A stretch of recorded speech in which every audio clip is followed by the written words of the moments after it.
What is going on, guys? I'm Tim Kelly, joined by Grace Del Pizzo. This is the OnPattison Podcast presented by Wapner Newman. And while we're talking about Wapner Newman, who is Philadelphia's personal injury lawyers, I want to remind you, Grace, that winners win.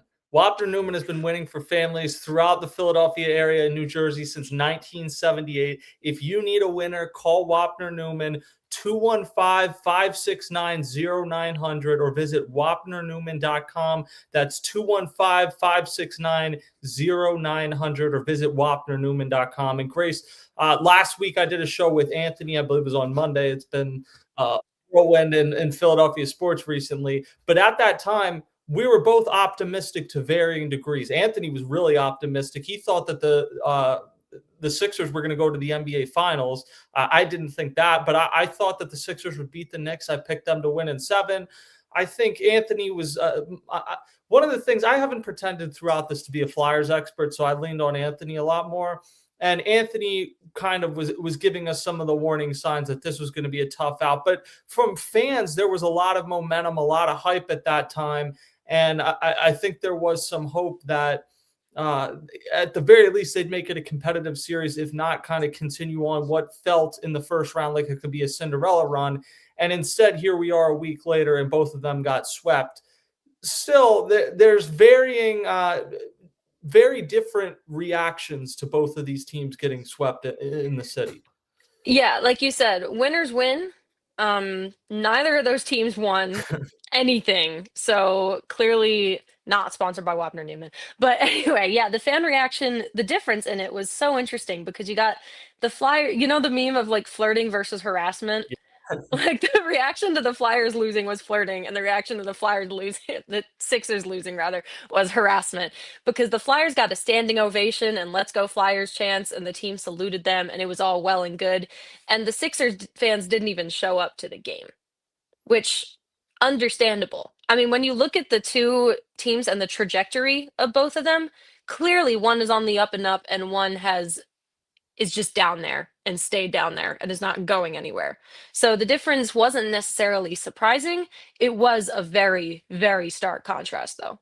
Yeah, it was. And I saw, I think it was Kevin Kincaid wrote an article about this, that too much was made, and a lot of it had to do with I forget if it was Josh Hart or Jalen Brunson, giving the quote after the game, basically saying, "I thought Philadelphia was a sports It's Josh town." Hart. Yeah, Josh Hart. Yeah. And the Sixers were down 3-0. They had no chance to win the series. New York is close. The tickets at Madison Square Garden had been astronomically expensive. I get it. Yeah, well, Josh Hart grew up playing. Josh Hart played basketball outside of Philadelphia, so I don't know why he. Yeah, whatever. We have to ask him whether he thinks Radnor is a sports town or not. But regardless of that, I think the difference between the two teams is simple. The Flyers have some things to work out. It's pretty awkward with Michkov, and I saw today in the kind of their locker clean-out day, he kind of gave a no comment to one of the big questions that he got asked. So Anthony's going to have great coverage of that on the site in the coming days. And that will be worth watching. But the difference between the two teams is the Flyers, you feel like, are going to move forward in a positive direction. Now, hockey is a lot more random, in my opinion, than other sports. It's year to year. You don't know what you're going to get. And to some degree, getting a hot goalie this time of the year is what allows you to be successful. And Vladar's performance against the Penguins is what allowed them to be successful. But you feel like they're headed in a positive direction. We'll see if it ultimately plays out that way. The Sixers, you had such goodwill for about 2 or 3 days after Game 7. But the problem, even at that time, was Joel Embiid could barely walk after Game 7. And I think there have been legitimate criticisms made of Joel Embiid during the course of his career. And even moving forward, there could be some questioning his ability or his willingness to go out there in this postseason 2 weeks after getting his appendix taken out, and clearly with knee and hip and everything. And obviously he missed Game 2. But you just kind of feel like you're trapped. And we'll see what happens. I know Daryl Morey and Nick Nurse, there's some questions about how they move forward in those two spots. And I don't know how they're going to move forward. And it's not to say that maybe a change isn't necessary at president of basketball operations. But the problem is, whoever, if you did make a change, is going to inherit this Joel Embiid contract. They're going to inherit 2 more years of Paul George. And maybe you can get out of one of those. You're probably not going to get out of both of them. The Sixers are in such a weird spot because you see what they can be when Joel Embiid is healthy, and it's exciting and tantalizing. After that game 7, Reggie Miller was saying, "Hey, when Joel Embiid is playing like that, no one can stop him," and that's true. The problem is I just never have believed that Joel Embiid can stay healthy for 5 or 6 weeks, which is necessary to win. And even on last week's show, I was talking with Anthony about this, about how you were going to have to win probably at least 1 or 2 games, and that you would have needed to win at least one in the Knicks series to get through without Joel Embiid. Having those qualifiers going into a playoff series is not ideal, and I look at Joel Embiid and he's the most talented athlete in Philadelphia in my lifetime, but I think you're always going to run into this problem with him, that he can't stay healthy throughout the course of a playoff run. He doesn't stay healthy throughout the course of the regular season, which gives you worse seeding. And then come playoff time, you're going to have to win some games without him. And maybe you can early on, but it's going to be very difficult as the playoff run wears on to really get any momentum. Yeah, the Sixers had a window, a solid 3-4 year window from 2019 to 2022 to get it done. They didn't get it done then. Embiid's injury issues, we knew back then Embiid's injury issues were only going to get worse, and they have only gotten worse. And honestly, I really do feel for Embiid because some of these injuries, I mean, whose appendix bursts 2 weeks before? Like, some of these things are just so improbable, and they're not his fault. So, like, that's the thing that, you have to talk about it because it is a legitimate thing that is affecting this team. But at the same time, it's not his fault, but I digress. I think the Sixers losing that first game of the series by like 30, 40 points, whatever they lost by, getting crushed, I think that really set the tone for the rest of the series. The Sixers were always going to be playing catch up from there. I think they really needed to show up to game one if they wanted to have a chance of pulling that out, and they didn't. So that really kind of put them in the hole from the get-go. And with the state that they were in with all the injuries and everything, I really don't think they were ever going to dig themselves out of that. One of the things you get to see when you cover sports is what players are like when they're not in front of cameras. And I remember during the 2023 NLCS in Arizona, seeing Kyle Schwarber kind of struggle to walk in the clubhouse because he had a bulky knee. He had played in the outfield still for a chunk of that season. And I just wondered at that time, like, is this going to get ugly? As it turned out, they've gotten him out of the outfield completely. He's been healthier than ever and has found a stretch where it looks like he's going to hit 500 home runs. So great for Kyle Schwarber. But what made me think of that is that Bob Cooney in one of his stories wrote about how Joel Embiid in the locker room, you could tell like it was just a struggle for him to walk. So that's not going to get better when you're 7 foot tall and you're 31 years old, and you've got a long time in the league, even though over that time maybe you haven't had the same wear and tear as other guys because you've missed so many games. But it's hard to feel optimistic moving forward. It was fun that they won that first round, and I'm not taking away, and that game 7 may end up being the defining performance of Joel Embiid's career. And I think someday he's going to be in the Hall of Fame and have his number in the rafters at whatever the next arena is called. But it's hard for me, and it's been for a few years now, to get too invested in this because I feel like it's the same season over and over again. And it's unfair in the sense that Maxey had a great season. VJ Edgecombe impressed the hell out of me in that game 7 and in the playoffs in general. After game 1 in Boston, he really locked in, and I think he's a guy moving forward. I don't know that any of them, though, are like the number one on a championship team. Joel Embiid, if healthy, can be that guy. Unfortunately, you have no reason to believe moving forward that he's going to be able to stay healthy. Yeah, and the thing is, with the culture of the Sixers, the culture that this ownership has developed, they can change the coach. They can change the president of basketball operations.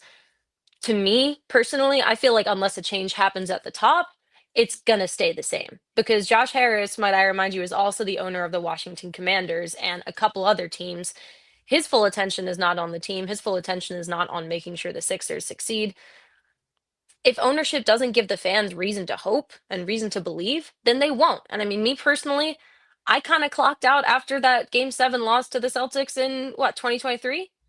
Yeah, I clocked out after that. So I think, I mean, of course the fans didn't show up. Of course the fans didn't show up to game 3 and game 4, even though the players begged them to show up. Like, of course they didn't show up because we've seen this story before. Everyone has seen this story before. We know how it ends. What's the point in going? It's less expensive than Madison Square Garden, so the Knicks fans are going to show up, and show up they did. And I just don't see how anything improves, honestly. There's no easy fix to any of this with the Sixers. One of the things that I'm just exhausted with hearing, and I think it's going to be here as long as Joel Embiid is here, but after every postseason series, we do not need to relitigate the process. Sam Hinkie literally got fired or whatever. He resigned. He Sam got Hinkie pushed was a out. martyr. Sam Hinkie Yeah. was a martyr. They should have let him see it through. Sam Hinkie has not been in the organization since I was in college. Like it's just the process has been over for so long. It's one of the most ridiculous things that every year after the playoffs end or the regular season or whatever, you get these people that come out of the woodwork and say, "Are you still trusting the process?" This hasn't been going on for a decade almost. It's one of the most disingenuous things I see in sports discourse. But one of the reasons at the time I was a proponent of the process is because I don't think that Josh Harris, and this is my opinion, not representative of anyone else on Pattison or Fideri News Network, etc. I didn't trust him to put together a competent organization, front office, coaches, and most importantly in the NBA, luring superstars. And you got one in a weird way with Joel Embiid, but you got one. And you've had other guys come in here, James Harden, whoever. The process worked to get you some assets. It didn't work maybe to the same degree that we had hoped it would, but you got some of those pieces. And if you tear down with Embiid, I've always been worried that you're never going to be able to tear back up because Philadelphia has not been a place historically. Superstars want to go to LA or Miami or wherever. Boston has done a good job attracting people. It has not been a place in free agency where the Sixers have been the number one destination. And that's always what's kind of worried me about tearing down from Embiid. But I don't know. I mean, it's an interesting, in theory, conversation. The reality is I think Joel Embiid's going to spend his whole career here. And as long as he is, you're kind of in this cycle. But if you get rid of him, there's a good chance you're going to be much worse. So it's a strange situation the Sixers find themselves in because as much as I don't want to relitigate the process, the whole point and one of the reasons I was invested in it was because what we'll call the Samuel Dallenberg era, that era where you did have some good players, but you just couldn't win. It was just so exhausting having them be like a 7 or 8 seed every single year and know that you're going to lose in the first round of the playoffs. You have no path to winning a championship. And this was kind of supposed to be that path. And instead, you've gotten in a different type of purgatory where you're better than that, but going into the playoffs, even when things seem at their highest, you can just kind of fall back on, I don't trust that Joel Embiid's going to be able to stay healthy enough. So I don't know where they go from here. And it's not to be nihilistic about the Sixers, but I just think it's kind of realistic given where they're at. Yeah, exactly. I completely agree with you. I think just there's really no easy place to go. I also think this season in particular, Daryl Morey really screwed up by letting Jared McCain walk out the door for a pick and then not bringing in anyone else.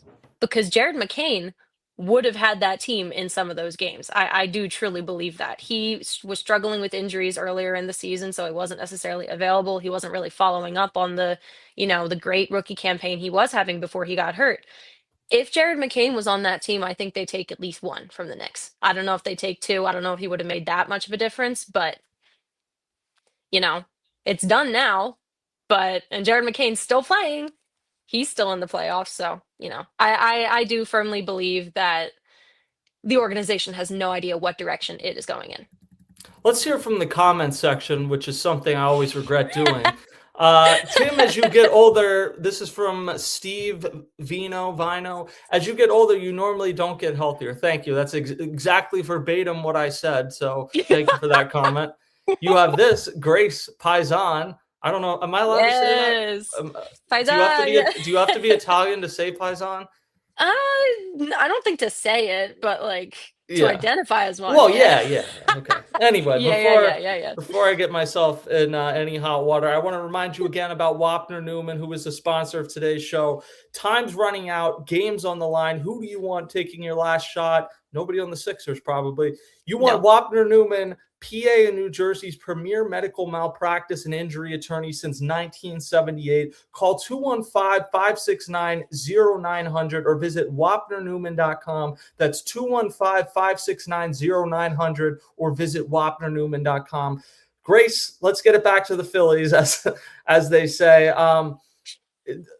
Quietly during this playoff run, I guess it wasn't that quiet because they made a managerial change, but the Phillies have revived their season. I think I was seeing a lot of tweets and comments and everything a couple weeks ago saying, I'm going to have to find something else to do with myself this summer. And I don't think you're at that point. Now, whether the Phillies, they're still under 500, they still have a hole to dig themselves out of. And I think it's pretty unlikely you're talking about them as repeating as NL East champs, given that they're 9 games back of the Braves right now, and the Braves have played as well as any team in baseball. But at the very least, this summer, you still have something to look forward to because the Phillies have gone 10-3 under Don Mattingly since moving on from Rob Thompson. They've won all 4 series, and 2 of the 3 games they've lost are with Andrew Painter on the mound. So when you talk about your top 4 starters right now, you're generally getting pretty good production. Yeah, exactly. I am shocked that the turnaround happened so quickly. I don't know if it was a coincidence that it happened as soon as Rob. I don't really get the vibe that Rob was that much of a factor in the team's on the field performance. So the fact that he got fired and then this happened, baseball's weird, man. I really don't think there's that much correlation. Baseball's just weird. And also, to go back to what you said earlier, you can't really tell a beat reporter to do something else during the summer because Yeah. you got to cover the team even if they're bad. So like, but anyway, yeah. So they were 9-19 with Thompson. They're 10-3 with Don. Yeah, good production from all 4 of the starters. Christopher Sanchez has been unreal. He just won NL Player of the Week this past week. Andrew Painter, though, I would categorize as a slight concern. I know he's a rookie. I know he's going through some growing pains and all that. The fastball is very concerning to me. Yeah, Andrew Painter, like just from being around him and stuff, I feel confident that he's going to be better. And the stuff is there, and some of the underlying metrics suggest some positive regression is coming. At the same time, you're 8 starts in, 7 starts in 1 bulk appearance, whatever you want to look at it as. The numbers aren't good. So they need that to be better, because if you go another 2 or 3 like this, then you are talking about, like, do you need to give him a reset at AAA or something? I don't think it's going to come to that. I think he has been better than his numbers would indicate. If you take him out of that Atlanta game a little earlier, his outlook on that game looks entirely different. You have the last 2 starts have been rough. There's no way around that. The Miami one, he had no control. Not Oakland, the no-name city Athletics, they that one, the fastball was just getting hammered, and that's a good lineup, but there does need to be some refinement from Andrew Painter, and I think he'll be better, but you are at the point of the season where you need to start to get better results. The problem that they have is that even if you want to give him a reset at some point, you just don't have great options at AAA. I think Alan Ronhell, if you need him to make a start or 2, can do that, or be a long man in the bullpen, and he's been pretty effective. But I don't know how much you want to lean on him. I don't think you want him to make 10 starts for you this season. And to me, there is something to be said for having Andrew Painter at the major league level, where you have the major league staff, and it's not a diss at the minor league staff, but by definition, you have your best people at the major league level. Caleb Cotham, extremely respected around the league as a pitching coach. So I think there's something to having those eyes on him in person, as opposed to having him down at Lehigh Valley and kind of getting reports on what he's doing. But you do need him to get going, and I think he will. But that is something in this series against the Red Sox that I'm kind of watching. He's pitching Wednesday? Yeah. Yep. Wednesday? Okay. One thing I'm interested to see is if the Phillies do need to call up another starter at some point during the season. You know how last year the timeline for Painter was July-ish? Yes. One guy that I'm aware. kind of getting July-ish vibes from, and I'm just throwing this out there, I am just spitballing right now. Gage Wood is up to number 2 in the Phillies prospect rankings. He's a college pitcher. He's got that experience. I personally am kind of keeping an eye on him to see how he's progressing, because if if this Painter situation continues going the way it's going. Maybe. I don't know. You tell me. I'm just throwing that out there. Well, I'm keeping an eye on him for sure. Dave Dombrowski did say coming into the season, A, they were going to keep him as a starter, and B, because of that, like he had a relatively low innings limit this year. So that's kind of the thing. I would tend to think he's more in play for next season than this season, but no, I mean, I think it's worth keeping an eye on because he has been super impressive. And whenever the Phillies draft someone in the first round, they bring them to Citizens Bank Park and they kind of do like a media availability. And I remember when Justin Crawford was there, thinking Justin Crawford needs to bulk up, and he has, and now he's a major leaguer a few years later. When Gage Wood was there, I was like, this guy looks like he could pitch out of a major league bullpen today or out of a starting rotation. Now that alone isn't enough, but I don't think you're completely off base. I think that they're probably going to be cautious with him this year, knowing that A, he has an injury history, so you don't want to push him too much, and that B, he is somebody long term. They need some prospects because you look at those prospect lists now, and they've graduated Painter and Crawford. They're no longer prospects. Aiden Miller, no one seems to know what's going on. I can't get a straight answer on exactly what's happening. So it's really encouraging.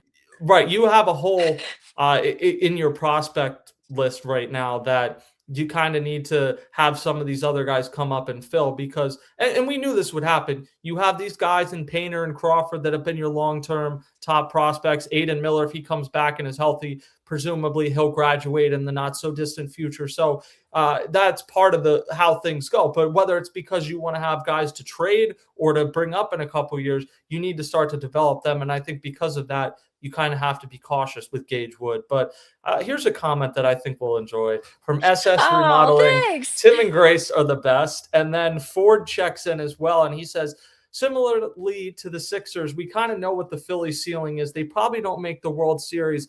Bats probably go cold again. And here's the thing with that.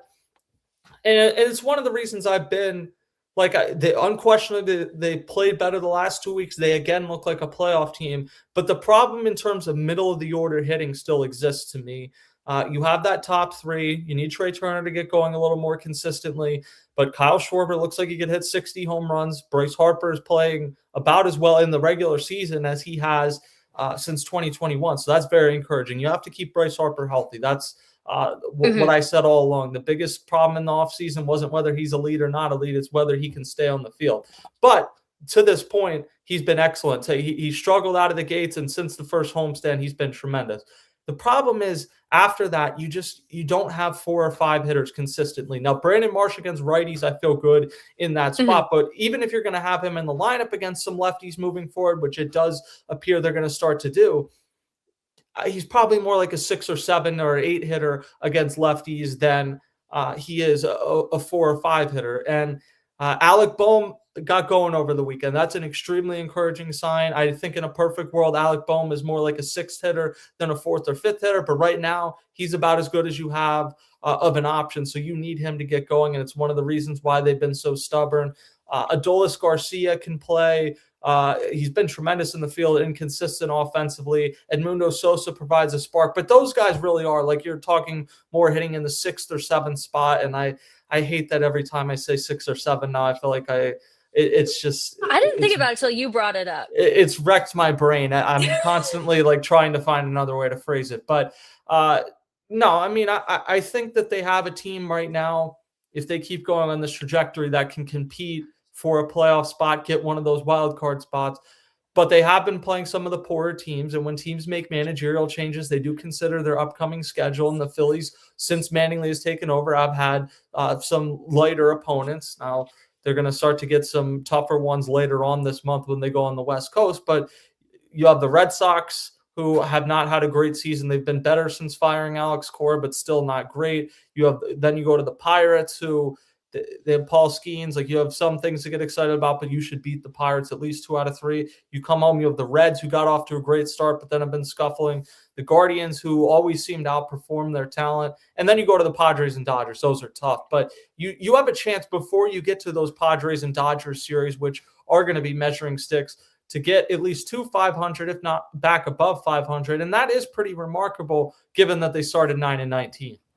Yeah, I think they really do have to sort out that middle of the order before they head out to the West Coast. And honestly, if I'm Don Mattingly, I'm looking at what Brandon Marsh is doing.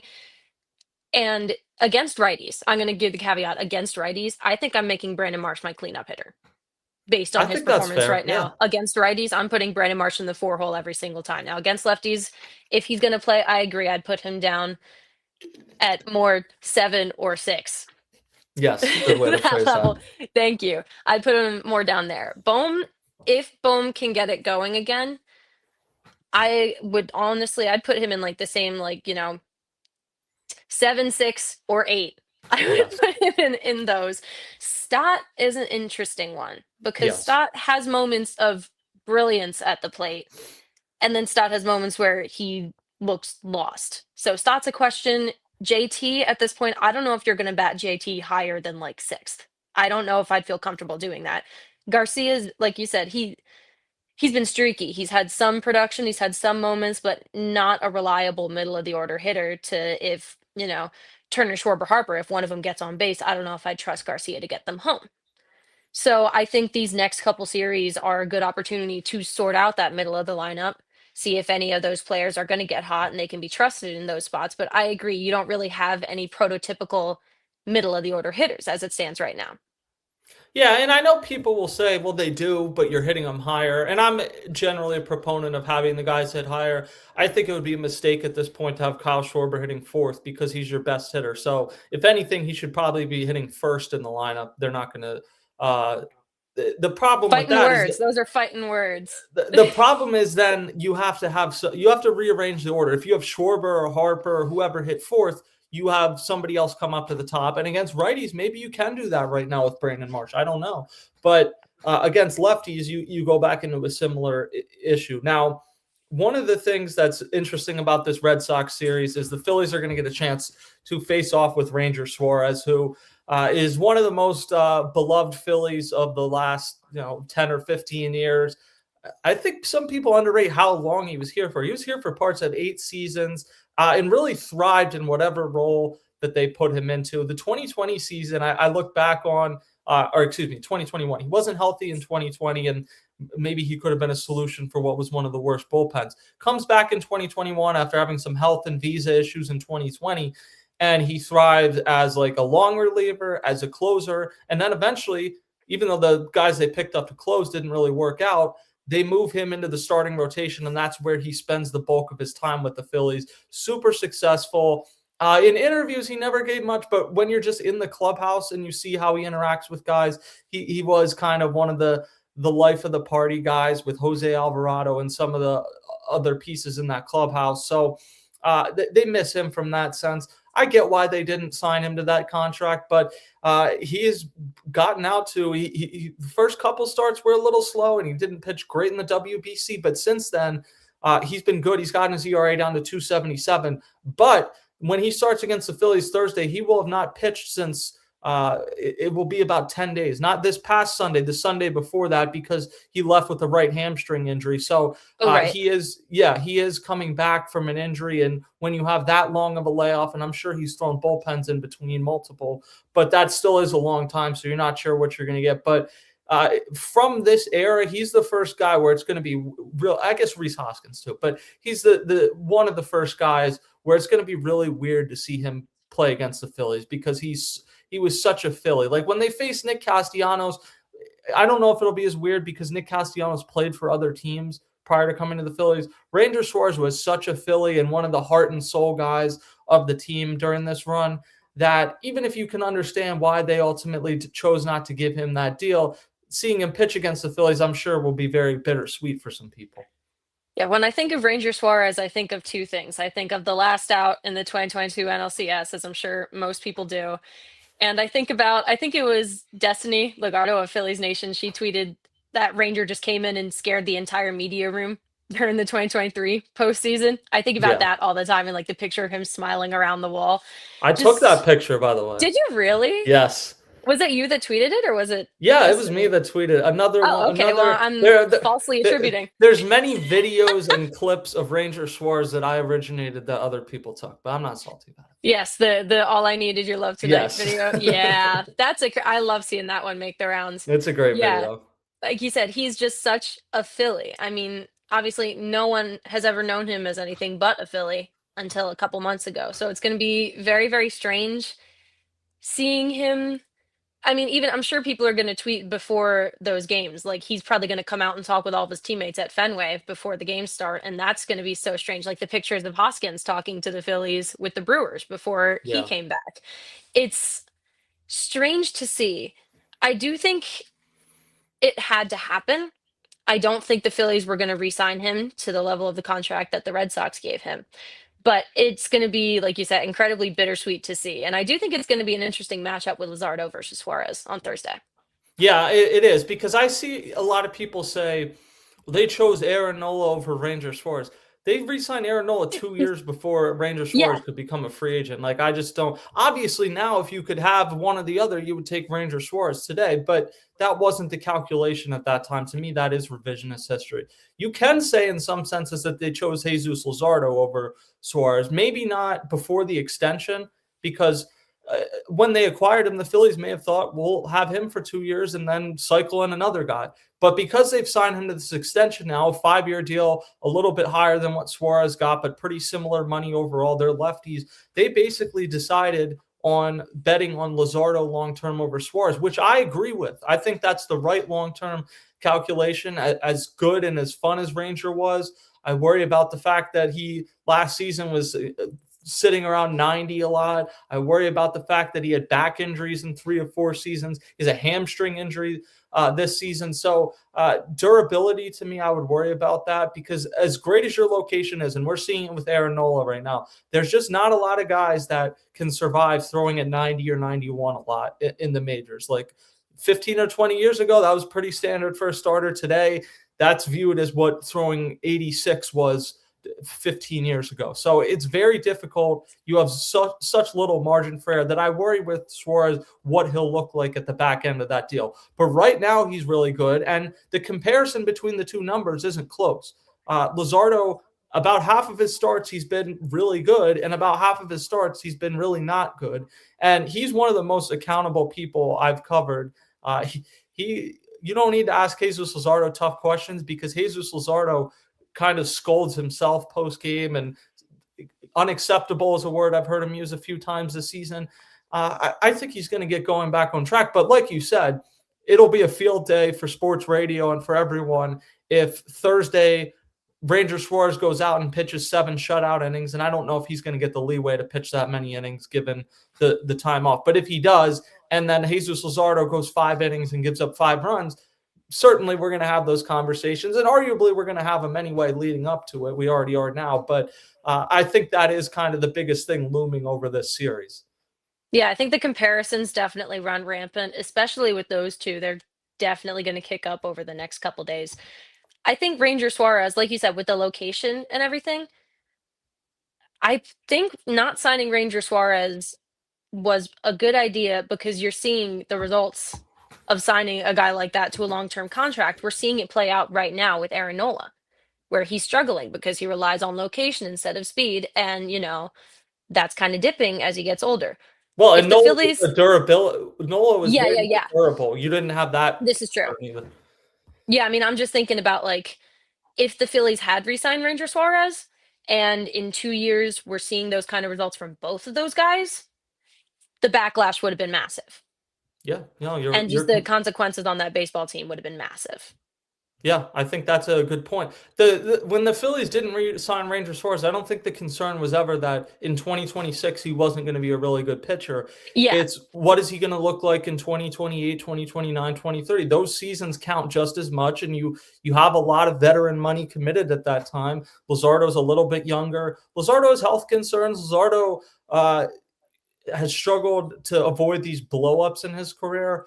I'm still betting on the stuff of Jesus Luzardo, and I like the makeup of him as a person and as a player quite a bit too. Not that I didn't with Ranger, but I'm almost always going to bet on the guy that throws 97 over the guy that throws 91. And that's not a diss. Ranger Suarez has had a lot of success, and at one point he was more like 94 in that range. And I know he's gotten the volume or the velocity up a little bit more this season.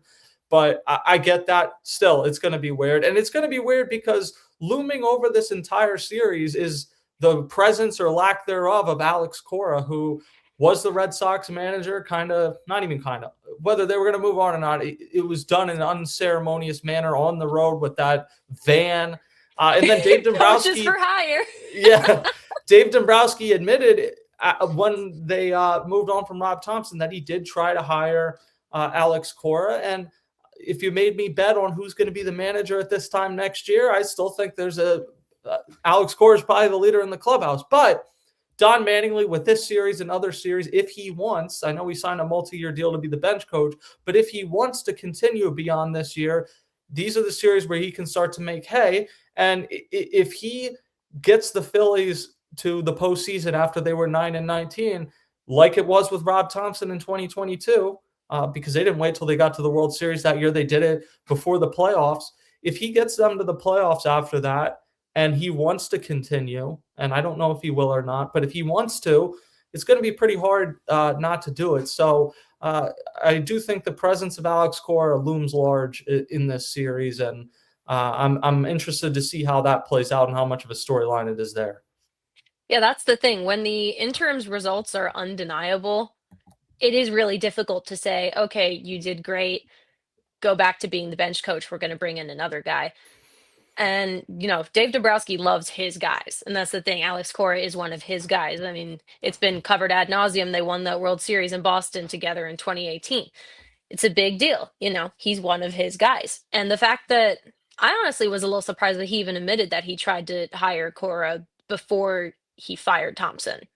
That was one of the things that really surprised me. I don't think that was necessarily handled the best, but I do agree. If Mattingly, and again, they have played like somewhat lesser opponents, so I think this next upcoming stretch is going to be really illuminating for the Phillies on if Mattingly is a viable manager long term. And again, you're right. If he wants to be, because I know he contemplating like hanging it up, and then his son convinced him to come back. Yeah, I don't know if it was. Yes, his son, I'm blanking on his name, his 11-year-old son, not Preston, but his 11-year-old son. Yeah, Louis, that's it. Yeah. He wanted him to continue going, and we'll see. I mean, in some ways, it'd be a great way to finish your career just as an interim manager. You get to the team in the playoffs, Preston's the GM, like that would be a cool story, but it's just hard for me to believe if someone has that level of success and they're given the chance to continue, even if it's only for another year or two, that they wouldn't want to do it. But we'll see. Yeah. I mean, obviously it is traveling with a major league team is incredibly difficult on you. And I know they don't fly commercial. I get all that, but it's still traveling all over the country is very difficult on your body, especially as you get older.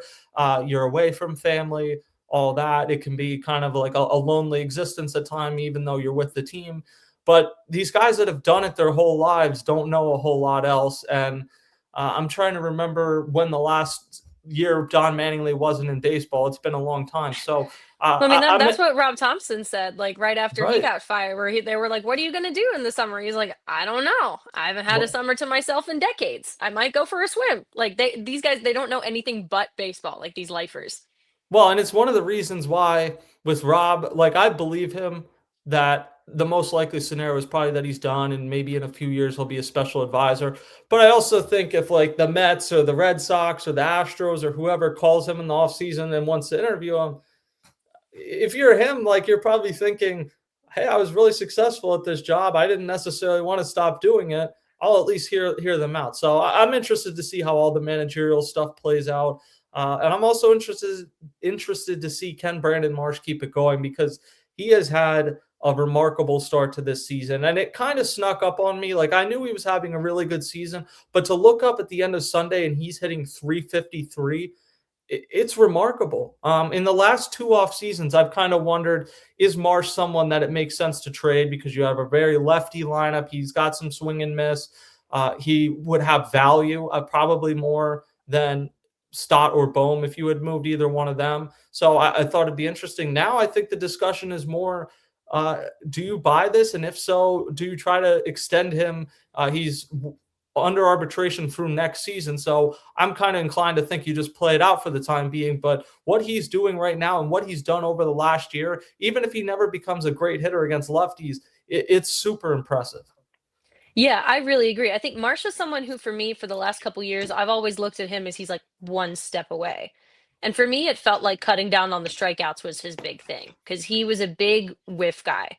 But the fact that he has cut down on those strikeouts and he is now making contact at the rate that he is, I mean, he's leading MLB in batting average. Brandon Marsh on May 12th is leading Major League Baseball in batting average. If you had told anyone that before the season, they would never have believed you. So I think at the very least, you got to ride out this year, maybe even next year, see if this is something that can be sustained because I believe he's 28 years old? Yeah. Right, like he's right in the physical prime of his career right now. So if this is the best he's ever going to be, you ride this for a couple more years and maybe move on from him when he starts hitting that decline. But I think that this is something that you monitor over the next couple months, see if it keeps up. And if it does, you really have to start having conversations about having him in there every day. And I know he has had much better success against lefties this year than in previous years. So that's something to watch too.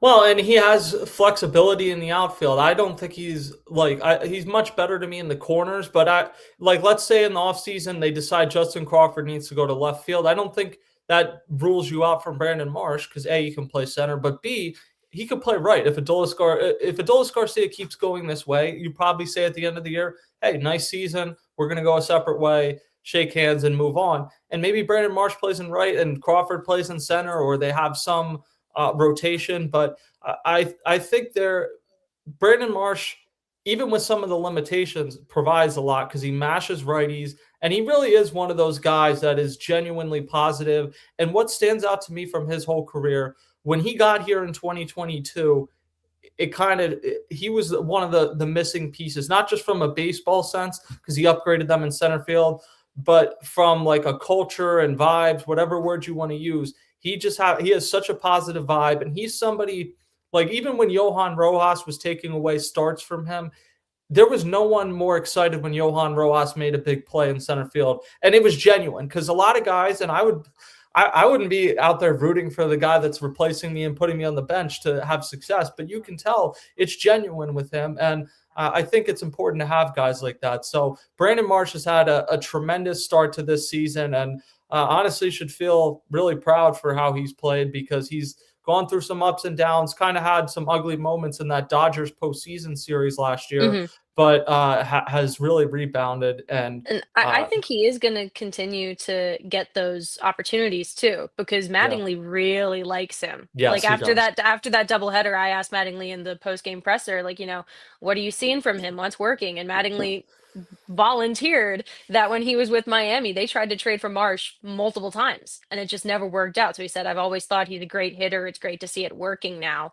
So I think he's going to keep getting those opportunities in big spots. And like you said, he is such a clubhouse guy. Every time there's a new player that comes up from the minors, there will be a story somewhere about how Brandon Marsh is taking this young guy under his wing, like without fail. Like I've seen so many of those stories, and I mean, they're all true. I wrote a story in spring training about how Marsh is now the longest tenured outfielder on the Phillies. And I told him that, and he looked like he aged about 5 years. But he's been lovely about it. I mean, he's just such a stand-up guy. And I am really happy for him that he's finally seeing the results pay off for him on the field. Well, and even the other day, we talk about young guys. Edmundo Sosa said he was someone that kind of took him under his wing the other day and helping him to get ready for the outfield. So that vibe is very important. What's also very important is our sponsor for today, Wapner Newman. Found yourself on the injured list? Get help now. Call Wapner Newman, PA, New Jersey's premier medical malpractice and injury attorneys at 215-569-0900 or visit wapnernewman.com. That's 215-569-0900 or at wapnernewman.com. Grace, let's get it back to the Eagles, as they say. To wrap up today's show, the schedule releases on Thursday, but we already got one of the leaks come out earlier this week.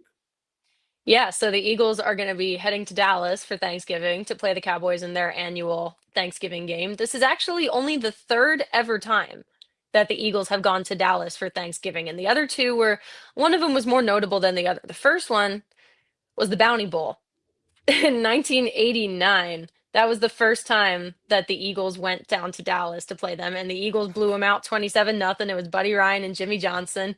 Um, I've heard so many stories about this from my parents, just about the Bounty Bowl and the relationship here, but I pulled a couple quotes here that most people have heard, but I find entertaining. So the the allegations were that Buddy Ryan and the Eagles placed bounties on their kickers Zendejas and the quarterback Troy Aikman. And Jimmy Johnson after the game was furious, and he said, and I quote, "I have absolutely no respect for the way they played the game. I would have said something to Buddy, but he wouldn't stand on the field long enough. He put his big fat rear end into the dressing room." And the next day, Buddy denied the allegations, denied the accusations, but also said, "I resent that. I've been on a diet. I lost a couple pounds and I thought I was looking good." So if that isn't the most Buddy Ryan thing you ever heard, I don't know what is. I love Jimmy Johnson too. That might be sacrilege to older Eagles fans, but I think of him more as the Fox analyst, and I always loved him on TV and stuff. And he's somebody like, yes, I know he coached the Cowboys, but he also coached Miami, and I always felt like he's someone I totally get why he was so successful because players. Like I could imagine players gravitating towards him. And I Rock Philly says the Buddy Ryan era was the most entertaining era ever in Eagles history. Not successful, but entertaining. Yeah, and one of the I'd other agree with most that. entertaining but not necessarily successful eras was the Chip Kelly era, and that leads us right into the other Eagles game, which I remember vividly Me because it was too. on Thanksgiving, and I worked. I set my work schedule up so I could watch the Eagles game and then I had to go work at Kmart overnight on Black Friday morning Oh from my 10 to 6 a.m. after the Eagles game. So, but I was in college and the Eagles went to 9-3 and Mark Sanchez was there and it was the peak of Chip Kelly can make chicken salad out of not chicken. And then everything fell apart almost immediately after that. Yeah, 2014. What a year. I remember that. I was, oh God, I'm really gonna Don't age don't yeah, everybody else here. don't do it. No? Don't do it. Okay. Yeah. Are You're you not sure? doing yourself any favors. Not for me, Okay. but All people right. So listening will just get to say, in 2014, I was very young. I was over at my grandparents' house for Thanksgiving and we watched this game. It was incredible. You know, they won 33-10. Shady had 159 yards. I remember seeing him, eating the turkey legs after the game. That was great. That was the peak of the 2014 season. And then, yeah, it all fell apart. They started 9-3. They ended 10-6. They lost the playoffs. Well, they didn't even make it into the playoffs. That's what I mean. They yes. lost the playoff spot. But that moment I remember because the Eagles took the lead in the NFC East away from the Cowboys because they knocked the Cowboys down to 8-4. They moved to 9-3. And oh my God, it was incredible. We thought we were headed for a second consecutive, division championship, but unfortunately that was not the case. However, it was a great moment seeing them eating all the turkey legs and everything. Yeah, and I mean, at that point, there's a generation of Eagles fans that won't be able to relate to this now. But the Eagles had never won a Super Bowl at that point, so Yes. anytime that they got off to a fast start, it was like maybe this will be the year where the Eagles rings jokes stop. And obviously now they've stopped for good, and the Eagles have become one of the blue blood franchises of the NFL. And I mean, even at that time, they had been overwhelmingly successful for 10 or 15 years, but they hadn't won a Super Bowl. And since then they have, but they did not in the they did Mm. not in the 2014 season. People they'll never experience seeing the Eagles Super Bowl ring memes with like ring pops. They'll Yes, I never get it. remember there was one year where it was like Beyonce's been in more Super Bowls than the Eagles, which I don't even think was true at the time, but that was one of the memes going around. So, nonetheless, let's wrap it up with this. We know we're not going to go game by game, but we know one of the reasons the NFL schedule release is such a genius marketing thing is we've known since January who the opponents are going to be. This is all just about the order, which matters, but it's not like we don't know who they're going to play. We know on Thanksgiving now they're going to travel to Dallas, and I'm excited for that. It actually surprises me the NFL is doing that, though, because that Thanksgiving window, even if it's a terrible game, gets ratings. So I almost like sometimes I think they purposely put bad games in there because people are going to watch regardless. But that notwithstanding, now you get into who are they going to play week one. We know it won't be the Cowboys or the Giants because they play on Sunday Night Football that week. We know it won't be the Seahawks, who they do play because they're going to play on the Thursday night game. But of the remaining opponents, who do you think would be the most interesting matchup? Of the remaining opponents that I'm looking at right now, I think the most interesting one would actually be playing the Chicago Bears. I Yeah, really liked that's what who the I was Bears going to did say. last season. Yeah, I really liked what the Bears did last season. I think Ben Johnson's a really good coach. And I think seeing what the 2026 Eagles could do, I think that's a great litmus test to see, especially Sean Mannion's offense, which I personally am super excited to see. I mean, everyone else did too. I had to watch Kevin Patullo every week, and then I had to write about it. And I was so sick and tired of writing the same things about the offense every week and hoping they'd turn it around, and they never did. So I am really looking forward to seeing Jalen Hurts in a more creative offense. And I think the Bears would be a great litmus test to see what this team could possibly do. The Bears would be. I think Ben Johnson, like when these new coaches come in every 5 or so years that really get hyped, people try to turn on them. People tried to like say that Sean McVay was getting overhyped at one point. How stupid does that look now? Like he's going to be a Hall of Fame coach if he continues coaching.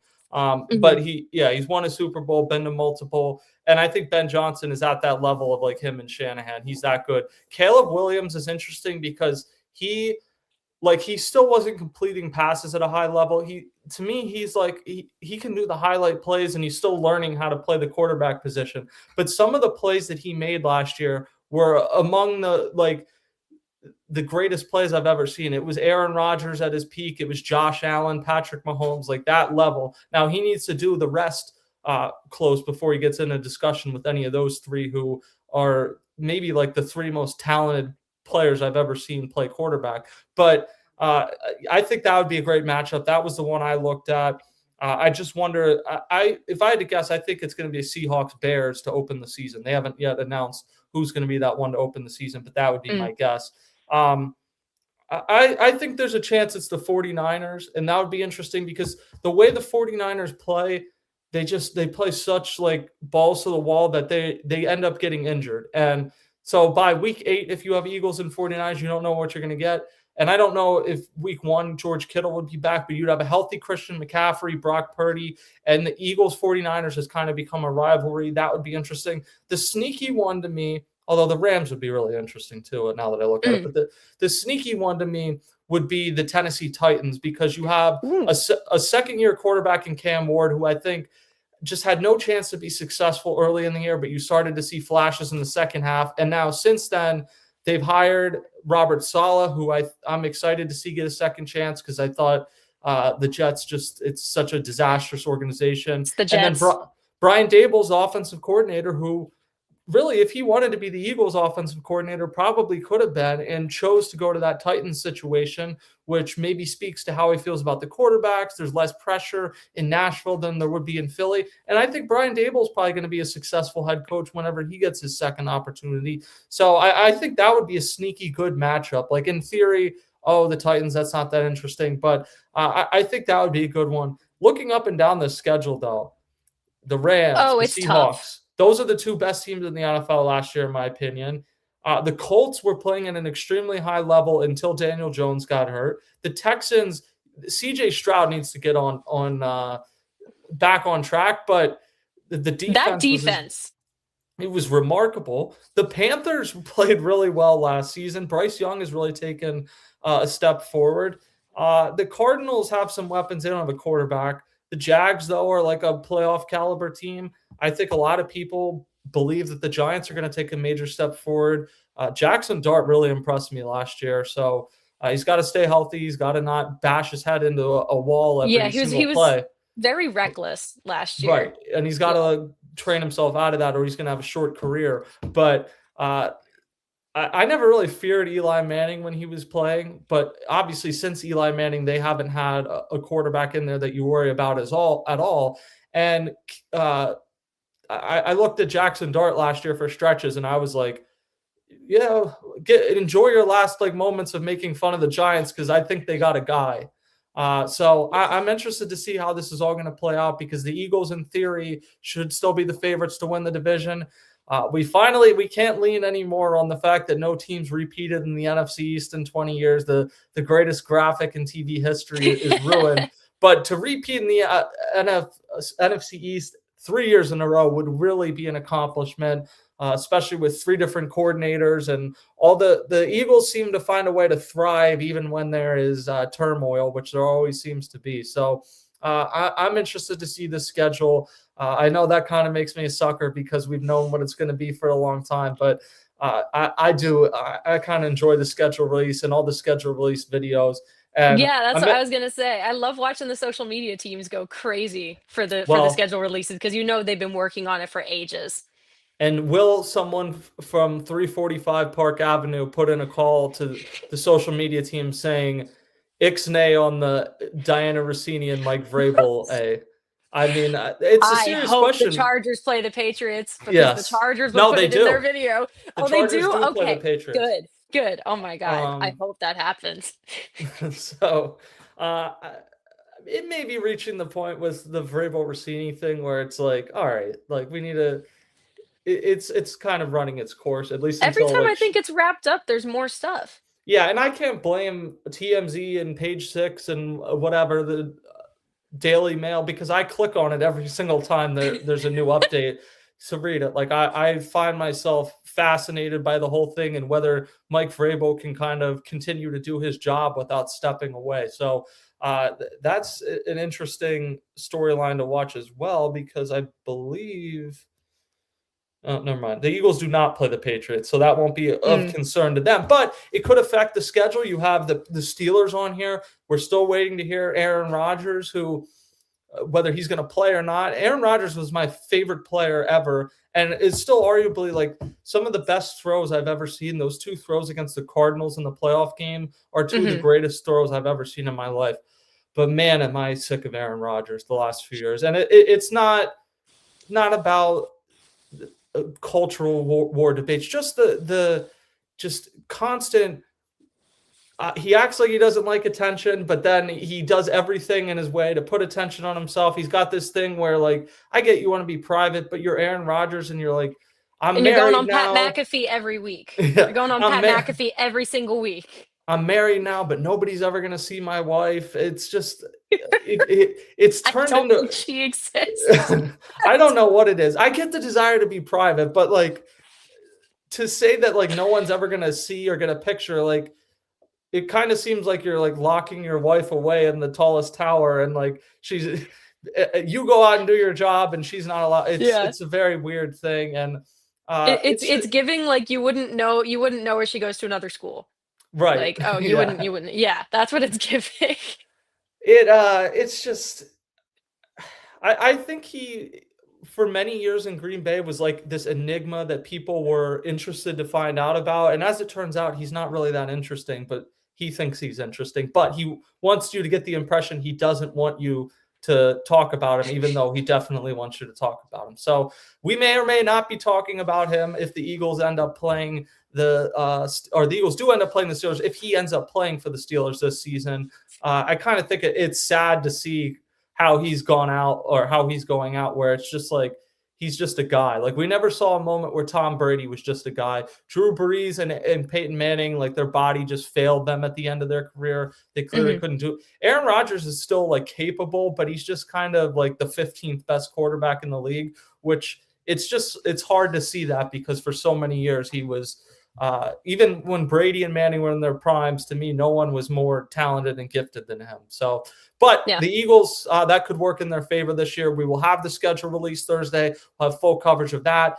Eagles, that falls into the Eagles. We have the Sixers and Flyers wrapping up. And then obviously the Phillies, life goes on here. The Phillies have the series in Boston, series in Pittsburgh. Then they come back home next week. So we will have it all covered. And we have PGA. We do have PGA. I should say that. I'm not a golf person, but I know a lot of people are. And it's just another one of these events that I don't remember anything like how hectic things are in Philadelphia over the next 3 months with the All-Star game and the World Cup and go down the list. And it's cool on one hand. It's another, when you live in Philly, it's a little wild, but Yeah, I mean, I'm I'm looking for, experiencing it I live like near Aronimink. yeah, Everything's yeah. everything is closed and congested right now. So that's interesting. I think the city's going to handle it better than Delaware County is handling it for the summer, hopefully. I don't know that I'd bet on that, but we'll see what happens. We will see what happens. Check out everything at onpattison.com. Thank you to Wapner Newman for sponsoring this video, and we will talk to you guys next time.